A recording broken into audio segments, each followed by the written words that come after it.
সুধীবৃন্দ, এখন ভগবানের বৃন্দাবনের ঝুলন লীলার একটি পর্ব চলছে। ঝুলনে ভগবানকে দোদুল দোলনায় বসানো হয়। আমার কি মনে হয় জানেন? আমার মনে হয় ভগবান দুই জায়গায় বসেন। একটা দেখবেন সিংহাসনে বসেন, আর একটা দোলনাতে বসেছেন তিনি। আর কোথাও তাকে বসতে দেখবেন না। ভগবানের বসা বিগ্রহ বা ছবি যখন দেখবেন, দেখবেন তিনি সিংহাসনে বসেছেন। আসলে এই সিংহাসনটা কি? আচ্ছা, সিংহাসন নড়ে না স্থির থাকে? সিংহাসন স্থির থাকে। আসলে ভগবানকে যদি বসাতে চান তাহলে এই মনরূপ সিংহাসনে বসাতে হবে। কিন্তু আমাদের সিংহাসন তো স্থির না, চঞ্চল। যোগীদের হৃদয় চঞ্চল না, স্থির, ওইখানে বসেন। তবে সব যোগী গোবিন্দকে চিত্ত স্থির করে বসাতে পারে না। কিন্তু আমাদের চিত্ত দোলে, দোলে কিনা কামনা বাসনায় সংসারে আমাদের চিত্ত দোলনার মতো। দোলনাটা দেখবেন বাতাস লাগলেই দোলে। আমাদের মনোদোলনা ওইরকম দুলছে। আমি বলি কি, ঝুলনে শুধু বাইরে তুলবেন না প্রিয়া প্রীতম শ্যামশ্যামাকে, আপনার মন যে দুলছে, আর এই দুলতে দুলতে যাতে আমাকে নরকে না নামিয়ে দেয়, পতন না ঘটিয়ে দেয়, এই জন্য এই দোলা মনের মধ্যে রাধা মাধবকে বসিয়ে দিন, ওইখানে বসিয়ে দিন, তাহলে আর পতন নেই। এই হৃদয় দোলনায়, মনোদোলনায়, দোদুদু দোলনায় ওখানে তাকে বসান, যদি বসাতে পারেন। আর হৃদয়ে যদি ওই ওই আচ্ছা, মন যেখানে যায় যাক, দুলে যেখানে যায়, ওখানে রাধা মাধব প্রিয়া প্রীতমকে বসিয়ে দিন। এই দোলনায় যদি ঝুলনে দোল দিতে পারেন, তবে এই চঞ্চল মনই পতনের কারণ হবে না, কোনোদিন পতনের কারণ হবে না। সুধীবৃন্দ, আমি আজকে এখানে আসার পরে যে জিনিসটা জানলাম সেটি বিস্ময়কর।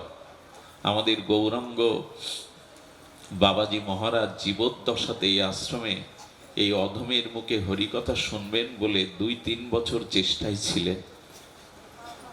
আজ আমি তার কাছে করজোরে, আপনি এখানে আছেন, আপনি কোথাও যাননি, আপনি শিষ্যদের হৃদয়ে আপনার শ্রীমন্দিরে আছেন।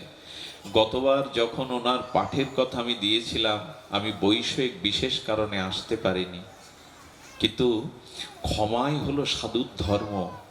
এই মহৎ এত ক্ষমাশীল ছিলেন যে উনি অপ্রকটে যাওয়ার আগে, নিত্যলীলায় যাওয়ার পরে, ওনার অর্ধাঙ্গিনী সহধর্মীকে স্বপ্নেতে বলেছিলেন, বাবাকে এনে একটু পাঠ শোনাও আমাকে। আমি এটা জানতাম না।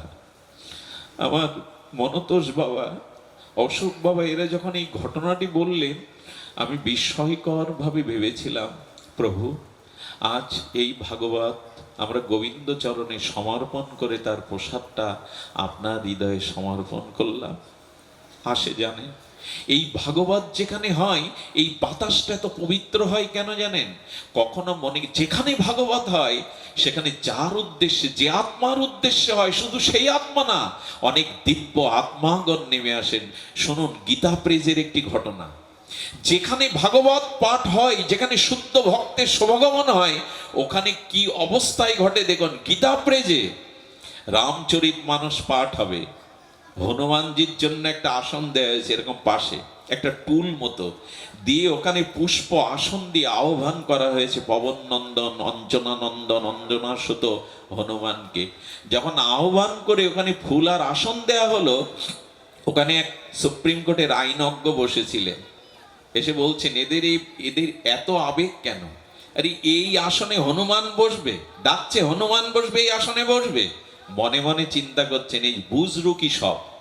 উনি তো আইনজ্ঞ, ওনার অন্তরের কথা জানতে পেরেছেন। যে পাঠক ছিলেন তিনি সাধারণ না, ব্রহ্মজ্ঞ পুরুষ। তিনি বললেন, হে আইনজ্ঞ, আপনি এক কাজ করুন, আপনার দৃষ্টি বারবার ওই টুলটার দিকে যাচ্ছে, আসনটার দিকে যাচ্ছে, এক কাজ করুন না, আসনটা একটু সরিয়ে দিন না। উনি মনে মনে মনে করছেন, আমার মনের সংবাদ উনি কি পেলেন? বিশ্বাস করুন, উনি এক হাত দিয়ে ওই আসনটা সরাতে গেছে, এক হাত দিয়ে সরাতে গেলে দেখছে গায়ের বলে উঠছে না। 2 হাত প্রয়োগ করলেন, ঘর্মক্ত হলেন, আসন তুলতে পারলেন না। উনি আসনে প্রণাম করে বারবার হনুমানের কাছে ক্ষমা চাইতে লাগলেন। পাঠককে বললেন, আচার্য, আজ আমার বিশ্বাস হলো যেখানে ভাগবত হয় সেখানে হনুমানজি আসেন, মহাত্মাগণ আসেন। না আসলে এই বাতাস এত পবিত্র হতো না, এই পরিমণ্ডল এত সুস্থ হতো না। সুধীবৃন্দ, আসে। যদি প্রমাণ নিতে চান, চলুন এই যে রামচরিত মানসের প্রণেতা তুলসীদাস গোস্বামী, উনি যে প্রসাদ পেতেন, সাধু তো এই প্রসাদ পাওয়ার উচ্ছিষ্ট জলটা একটা বৃক্ষের গোড়ায় ফেলতেন। ওই জলটা গোড়ায় ফেললে দেখুন, কিছু আত্মা আছে উদ্ধার হয় না, জীবাত্মা। সেই ব্রহ্মদত্তি বলি আর দৈত্য বলি, ওই বৃক্ষে একজন হঠাৎ কথা বলে উঠল, আমার জীবাত্মা উদ্ধার হয়নি, তবে অনেক পুণ্যকর্ম করেছিলাম, মৃত্যুর সময় কোনো কামনার চিন্তার দ্বারা আমার জীবাত্মা উদ্ধার হয়নি। তোমার উচ্ছিষ্ট অধরামৃত জল দিয়েছ না, ওই জল বৃক্ষের রস টেনে নিয়ে এই বৃক্ষতে আমি আস্বাদন পেয়েছি। সাধুর হাতের অধরামৃত জলও কারো কল্যাণের কারণ হয়ে যায়। সেই ব্রহ্মদত্তি তখন বলছেন, কি চাই, আমি তোমাকে কি দিতে পারি? বলে, যদি দিতেই হয় আমার রামকে আমি কোথায় পাবো তাই বলো। বলে, ও যদি জানতাম আমি তো উদ্ধার হয়ে যেতাম। তবে হ্যাঁ, আমি তোমাকে রাম পাইয়ে দিতে পারবো না, কিন্তু রাম ভক্ত হনুমানের সন্ধান দিতে পারবো। এই দেখুন তুলসীদাস গোস্বামীর জীবনী। বললেন, অমুক গ্রামে গিয়ে দেখো রামচরিত মানস পাঠ হচ্ছে, আর ওখানে গিয়ে দেখবে সবার আগে একজন আসে, আর পাঠ শেষে সবার শেষে চলে যায়, হাত জড়ো করে হরিকথা শোনে, হাত নামায় না, সবার শেষে চলে যায়। ওই বৃদ্ধ মানুষটি হলেন পবন পুত্র হনুমান, তার চরণ জড়িয়ে ধরবে, তিনিই তোমাকে রাম সীতা পাইয়ে দেবেন। এ কথা গল্প নয়, এই তো সেদিনের ঘটনা। তুলসীদাস গোস্বামী গিয়ে দেখলেন একজন বৃদ্ধ রূপে এসে প্রণাম করলেন, সবার শেষে বসলেন, হাত জোড় করে হরিকথায় সজল নয়নে পাঠ শেষে প্রণাম করে যেই বাইরে যাবেন, চরণ জড়িয়ে ধরলেন। আরে ছাড়ো ছাড়ো, কে তুমি আমার পা জড়িয়ে ধরেছ, আমার পাপ লাগবে, ছেড়ে দাও ছেড়ে দাও।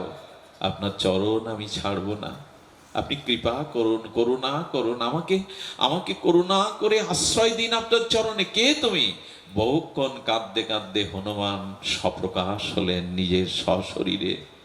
উনি দীক্ষা দিয়ে উনি রাম সীতাকে পাইয়ে দিয়েছিলেন। ভাগবতে হাসে। তো আজ বাবাজি মহারাজ, বাবাজি গোস্বামী তিনি আছেন শিষ্য হৃদয়ে নয়, এখানে কোথাও তিনি শ্রীমন্দিরে। আর কারো আত্মকল্যাণ যদি করতে চান, তাহলে এই ভাগবতী হরিনামই একমাত্র উপায় আত্মার প্রভূত কল্যাণ।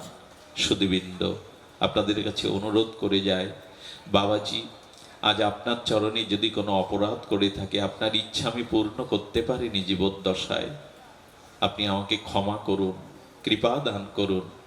আপনি আজ দেখুন আপনার দিব্য নয়ন দিয়ে, আজ আপনার এই পাদ পদ্ম প্রতিষ্ঠানে তিল তিল করে গড়া এই ভজনস্থলিতে কত হাজার হাজার ভক্ত এসেছে, কত হাজার হাজার মানুষ এসেছে। আপনি আমাদের সবাইকে সেই আশীর্বাদ করুন। আপনি আমাদের করুণার দৃষ্টি দিয়ে আমাদেরকে আশীর্বাদ করুন। ধন্য ধন্য আজকের এই ভাগবত, ধন্য আজকের আপনাদের শোভাগমন। সুধীবৃন্দ, হরিকথা দিয়ে আপনাদের আনন্দ দেওয়ার মতো ভজন আমার সামর্থ্য নাই। আমি আপনাদের চরণে আবারও গললগ্নি কৃতবাসে ক্ষমা চাইছি। আমার আলোচনার মধ্যে রসাভাস দোষে কেউ যদি কষ্ট পান, করজোরে ক্ষমা প্রার্থী, ক্ষমা করে দিয়েন। আর আপনাদের কাছে একটু জিনিস চাইছি, যারা দূরে দাঁড়িয়ে বসে আছেন, যারা দূরে দাঁড়িয়ে বসার জায়গা পাননি, আমি আপনাদের চরণে প্রণাম করে মাথা টেকিয়ে বলবো, ক্ষমা করে দিন। বড় অপরাধী আপনাদেরকে দাঁড় করিয়ে রেখে আমি এই ব্যাসপটে বসেছি, ক্ষমা করে দিন। আপনারা গোবিন্দ অনুরাগী, ভজন অনুরাগী হয়ে উঠুন। বাবাজি মহারাজের জন্য একটু হাত তুলে প্রার্থনা করুন, তিনি যেন রাধারানীর চরণে দিব্য ধামে পরমানন্দে থাকেন।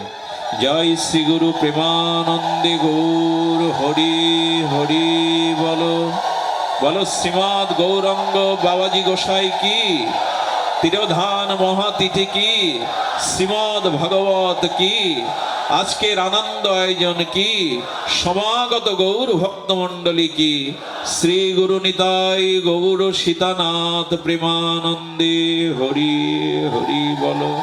জয় শ্রী রাধে। আজকের মতো হরি কথা এখানেই পূর্ণ বিশ্রাম। জয় রাধে, জয় নিতাই। সুধীবৃন্দ, একটু নিমন্ত্রণ। আগামী 13ই ভাদ্র 31শে আগস্ট সোমবার রাজোর কাপালিপাড়া মাদারীপুর, এখানে এই জীবাধমের আসবার কথা আছে। আপনারা সবাই নিমন্ত্রিত। 13ই ভাদ্র 31শে আগস্ট কাপালিপাড়া মাদারীপুর। জয় রাধা।